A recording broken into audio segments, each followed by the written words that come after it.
আজও মনে আছে যখন প্রথম আঁকা শিখেছিলাম, তখন আমি ক্লাস 7-এ পড়ি। মায়ের সাথে সে ঝগড়াঝাটি করে একাকার করে তবে আঁকার স্যারের কাছে ভর্তি হয়েছিলাম। তখন আমি গ্রামে থাকতাম, যদিও বা বর্তমানে আমি শহরে থাকি। গ্রামে থাকার দরুন এরকম সুযোগ সুবিধা পেতাম না, কিন্তু আঁকার প্রতি যে আমার ভালোবাসা, সেই ভালোবাসা যে কী পরিমাণ তীব্র সে আমি বলে বোঝাতে পারবো না। আজকে আমি একটা মা দুর্গা মানে উমাকে আঁকছি, আমি মা দুর্গা একটা রূপ। তো প্রথমে আমি ভালো করে পেপারটাকে ভিজিয়ে নেব, আর অবশ্যই একটা মপ ব্রাশ ইউজ করবে, নাহলে একটু সমস্যা হবে। বারবার জল নিতে হলে খুবই সমস্যা, মপ ব্রাশ হলে জলটা বেশ নিতে সুবিধা হবে। ভালো করে জল নিয়ে নিও, ভালো করে পুরো পেপারটা স্প্রেড করে দিও। হ্যাঁ, তা বলে একদম বেশি নেবে না, আবার একদম কম নেবে না, যেহেতু এটা ওয়াটার কালার, তো এখানে ওয়াটারের পরিমাণ একটু বেশি থাকবে, কিন্তু তার সাথেও আমরা একটু ডিটেলিং করব, একটু হাইলাইট করব। প্রথমে আমি একটা হলুদের প্রলেপ দিচ্ছি। তোমাদের মনে আসতেই পারে যে হলুদের প্রলেপ কেন দিচ্ছি আমি। এইটা দেওয়ার ফলে তোমরা যখন একটা ব্লেন্ড করবে, সেটার যে স্মুথিং আসবে, সেটা অন্য কোনোভাবে আসা সম্ভব না। মানে একটা দুটো কালারের মাঝে যে ডিফারেন্স অনেক সময় চলে আসে না, তো সেই ডিফারেন্স থেকে বাঁচার জন্যে বা জিনিসটাকে আরও স্মুথলি দেখানোর জন্যে আমরা এটা দিচ্ছি। হলুদের ওপর আমি যে দিয়েছি, এটা আমি রঙটাকে মুছছি না, আমি সাদা রঙ দিচ্ছি। তো সাদা রঙ দেওয়ার পর তোমরা একটা হেয়ার ড্রায়ার ইউজ করতে পারো, কারণ জল রঙের যদি কেউ ভালো বন্ধু হয় বা কাছের বন্ধু, সে হচ্ছে হেয়ার ড্রায়ার। তো মা দুর্গার যেহেতু একটু মানে কি বলবো, মানে একদম ধপধপে ফর্সা হয় না, একটু শ্যাম হয়। তো আমি সেই জন্য হালকা প্রথমে ডার্ক কালার ব্যবহার করলাম। আমি ডার্ক থেকে লাইটে করি, কারণ বেশিরভাগ অনেকেই বলে যে লাইট থেকে ডার্কে যেতে হয়। আমি বলবো ভাই, তুমি ডার্ক থেকেও লাইটে যেতে পারো, সেটা তোমার চয়েস, তুমি কোনটা চাও। তো আমি তারপর আলোটা, বিশেষ করে যখন তোমরা কোনো মানে এরকম ফিগার আঁকবে, তো অবশ্যই তোমরা মাথায় রাখবে যে আলোটা কোন দিক থেকে আসছে, ছায়াটা কোথায় পড়ছে। এইটা তোমার আঁকায় বিশেষ করে জরুরি। এইটা যদি তুমি না বুঝতে পেরেছো, তোমার আঁকা মানে হজগড়ালো, যাকে বলে সোজা ভাষায় হয়ে যাবে। এই জিনিসটা তোমার সবসময় মাথায় রাখতে হবে। তার সাথে তুমি এবার হালকা করে আমি এখানে ডিটেলিং করছি, একটু ডার্কনেস আর একটু বাড়াচ্ছি। ওয়াটার কালারে কি তুমি যতই ডার্ক ইউজ করানোর চেষ্টা করো না, কারণ রঙটা একটু পরে না হালকা ফ্যাকাশে হয়ে গেছে। কারণ যখন আমরা দিই তখন হচ্ছে যে জলটা থাকে, তাই অনেকটা চকচক করে বা ব্রাইট লাগে। তো জলটা যখন শুকিয়ে যায়, রঙটা যখন বসে যায়, তো অনেকটা একটু ফেড টাইপের হয়ে যায়।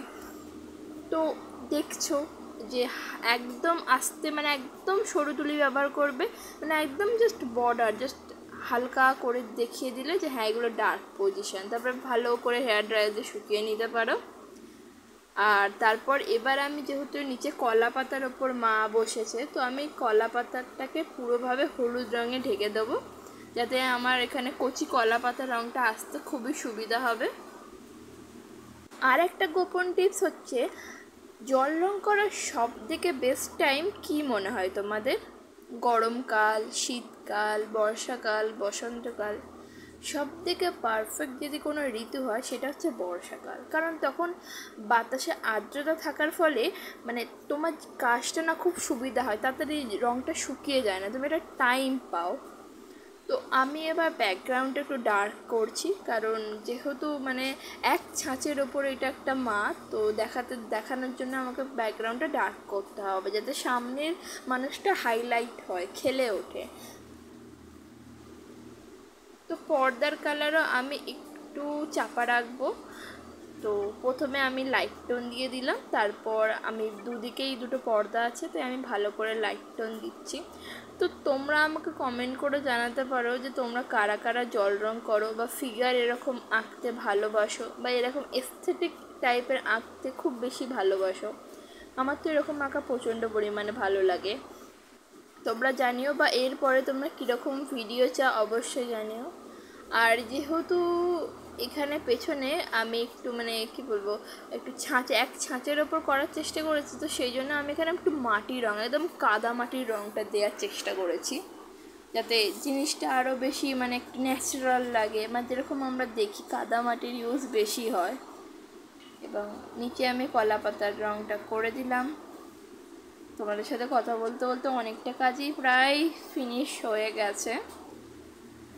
আমি কলা পাতা এখানে একটু ডিটেলস, আমার মনে হয়েছিল এখানে একটু ডিটেলিংস করা উচিত, পরে যখন ভিডিওটা দেখছি তখন মনে হয় ডিটেলিং না করাই ভালো ছিল, হালকা স্বচ্ছ যদি আমি রাখতাম বেশি ভালো লাগতো। একটু বেশি ডিটেলিং করা হয়ে গেছে ওখানে। তো আমি ব্যাকগ্রাউন্ডে যে ফুলগুলো করেছিলাম ছাঁচের ওপর, তো আমি সেইগুলোকে কালার করে দিচ্ছি, কারণ যেহেতু মা দুর্গা লাল রঙের তো একটা বিশেষ গুরুত্ব থাকবেই। আর হিন্দুদের বা বাঙালিদের যে কোনো উৎসবের মেন রং লাল অবশ্যই থাকতে হবে, বিশেষ করে বাঙালিদের তো যে কোনো উৎসবে। তাই আমি ভেবেছিলাম এরকম স্টাইল করলে কেমন লাগে, তারপর দেখলাম যে না, সেরকম ভালো লাগছে না। তো আমি আরেকটু হাইলাইট করে নিচ্ছি, কারণ যেহেতু বসে আছে তো একটু ছায়া পড়ছে। তারপর আমি বাঁশ গাছ বা বাঁশগুলো বা খুঁটিগুলোকে আমি একটু করে নিচ্ছি ভালো ডিটেলিং করে। তোমরা দেখতে থাকো। আর যদি তোমাদের মনে হয় ভিডিওটা একটু ফাস্ট, তোমরা চাইলে স্লো করে নিতে পারো সেটিং বাটনস থেকে, বা তোমরা আমাকে কমেন্ট করতে পারো, তাহলে আমি পরে কোনো ডিটেলিং ভিডিও পাঠাবো। এখানে এই উমাটা আমি যে কতবার হাইলাইট করেছি, তারপরেও আমার মনে হয়েছে না, হয়নি, ঠিক হয়নি, যেন ডার্ক লাগছে বা কখনো লাইট লাগছে।